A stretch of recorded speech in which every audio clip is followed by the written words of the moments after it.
السلام علیکم ورحمۃ اللہ وبرکاتہ۔ حضرت ابراہیم علیہ السلام اللہ تعالیٰ کے نہایت برگزیدہ اور پیارے پیغمبر تھے۔ آپ علیہ السلام کا تذکرہ بارہا قرآن پاک میں آیا ہے۔ اللہ تبارک و تعالیٰ نے کئی جگہ قرآن پاک میں آپ کا تذکرہ کیا ہے۔ وَاتَّخِذُوا مِن مَّقَامِ إِبْرَاهِيمَ مُصَلًّى، اللہ تعالیٰ قرآن مجید میں ارشاد فرماتا ہے کہ میرے ابراہیم کے مقام کو مصلی بناؤ، اور دوسری جگہ فرمایا وَاتَّخَذَ اللَّهُ إِبْرَاهِيمَ خَلِيلًا، اللہ تبارک و تعالیٰ نے ابراہیم علیہ السلام کو اپنا خلیل یعنی کہ دوست بنا لیا ہے۔ تو فرشتوں نے اللہ تعالیٰ کی بارگاہ میں عرض کی، باری الہ یہ کیا ماجرا ہے؟ ابراہیم نے تو تیرا خلیل بننا ہے، تو نے اس سے اتنا مال و دولت جو عطا کیا ہے، اگر تو کسی اور کو بھی اتنا صاحب ثروت کر دے وہ بھی تیرے ساتھ دوستی کر لے گا۔ ابراہیم اگر تیرا دوست ہے تو اس میں اتنی بڑی بات کیوں ہے؟ تو اللہ تبارک و تعالیٰ نے فرشتوں کو ارشاد فرمایا کہ تم جاؤ میرے خلیل کا امتحان لو۔ تو ایک فرشتہ انسانی شکل میں جا کر حضرت ابراہیم علیہ السلام کے پاس چلا گیا۔ آپ اس وقت اپنے جانور چرا رہے تھے۔ ابراہیم علیہ السلام اتنے مالدار تھے، آپ کے بارے میں آتا ہے کہ 100 کتے آپ نے رکھے ہوئے تھے جو آپ کے جانوروں کی حفاظت کرتے تھے۔ تو فرشتہ ایک کونے میں جا کر بیٹھ گیا اور اللہ تبارک و تعالیٰ کی تسبیح بیان کرنے لگا، سبوح قدوس ربنا و رب الملائکۃ والروح۔ تو حضرت ابراہیم خلیل اللہ علیہ السلام نے جب یہ تسبیح سنی تو دوڑے چلے آئے اور کہا، اے نوجوان، تو خدا کی جو تسبیح بیان کر رہا تھا دوبارہ بیان کر۔ تو اس نے کہا، پہلے اے خلیل اللہ، میں پہلے اپنی مرضی سے وہ تسبیح کر رہا تھا، لیکن اب اس میں تمہاری مرضی بھی شامل ہو گئی ہے تو میں اس کی اجرت لوں گا۔ حضرت ابراہیم خلیل اللہ علیہ السلام نے فرمایا، مانگو، کیا مانگتے ہو؟ اس نے کہا، آپ کے جتنے بھی اونٹ ہیں وہ سب آپ کو مجھے دینے ہوں گے۔ حضرت ابراہیم علیہ السلام نے فرمایا، تم کو دیے، اب تم خدا کی تسبیح بیان کرو۔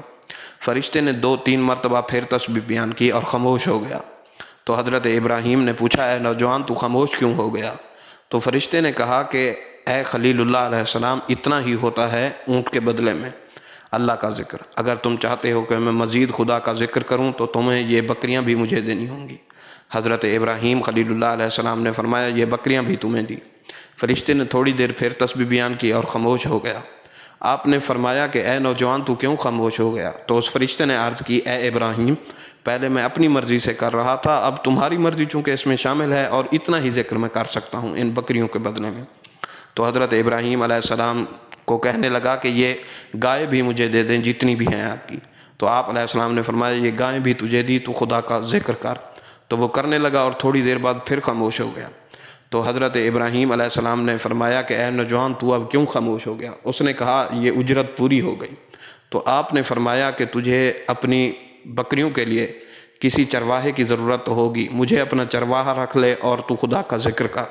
فرشتہ یہ سب دیکھ کر حیران ہوا اور عرض کی، اے ابراہیم، آپ واقعی خلیل اللہ ہیں، آپ اللہ کے دوست ہیں، آپ نے سارا مال اللہ کی راہ میں خرچ کر دیا، میں آپ کو چیک کرنے آیا تھا، یہ تمام مال آپ کا ہے، آپ واقعی اللہ کے خلیل ہیں۔ آپ علیہ السلام بہت بڑے سخی بھی تھے اور مہمان نواز بھی تھے۔ آپ کے بارے میں آتا ہے، آپ اس وقت تک کھانا نہ کھاتے تھے جب تک کوئی مہمان نہ آ جائے، پہلے اپنے ساتھ لوگوں کو کھلاتے تھے۔ جب قحط سالی کا وقت ہوتا تو لوگ حضرت ابراہیم خلیل اللہ علیہ السلام کے گھر کا رخ کرتے اور وہاں آ کر کھانا کھاتے۔ ایک مرتبہ قحط پڑ گیا، سب لوگ آپ کے گھر جمع ہو گئے، تو آپ نے اپنے غلاموں کو بھیجا کہ جاؤ ملک شام میں فلاں میرا دوست ہے، اس سے گندم لے آؤ۔ تو آپ کے غلام چلے گئے، جب وہاں پہنچے تو اس نے کہا، میرے پاس بھی گندم ختم ہو چکی ہے۔ تو انہوں نے ریت کی بوریاں بھر لیں اور لے آئے تاکہ لوگ آگے موجود ہوں گے وہ اچانک ہمیں خالی ہاتھ دیکھ کر پریشان نہ ہو جائیں۔ تو حضرت ابراہیم علیہ السلام نے کہا کہ ان بوریوں کو گودام میں رکھ دو، اور گھر بیویوں کو حکم دیا کہ فوراً کھانا پکاؤ، لوگ بھوکے ہیں۔ تو انہوں نے جا کر گندم کھولی، بوریاں کھولیں تو اندر گندم موجود تھی۔ تو شام کو گھر میں بیویوں نے کہا کہ آج آپ کے شامی دوست نے جو گندم بھیجی ہے وہ بہت لاجواب تھی، کیا ہی عمدہ خوشبو تھی اور کیا اس کا ذائقہ تھا۔ تو وہ بار بار اس کی تعریف کرتی جاتی۔ تو حضرت ابراہیم علیہ السلام نے فرمایا کہ وہ شامی دوست نے نہیں، وہ میرے عرشی دوست نے بھیجی تھی، وہ اللہ تعالیٰ نے بھیجی تھی۔ اور اللہ تعالیٰ نے حضرت ابراہیم علیہ السلام کو بہت ساری صفات سے نوازا تھا۔ آپ علیہ السلام کو یہ بھی اعزاز حاصل ہے کہ آپ نبی کریم علیہ الصلاۃ والسلام کے جد امجد بھی ہیں۔ آپ اللہ تبارک و تعالیٰ کے ایسے دوست ہیں کہ آپ پر جو بھی مشکل گھڑی آئی، جتنا بھی بڑا امتحان آیا، آپ نے اسے صبر کے ساتھ پاس کیا اور اپنے بیٹے کی قربانی تک دے دی۔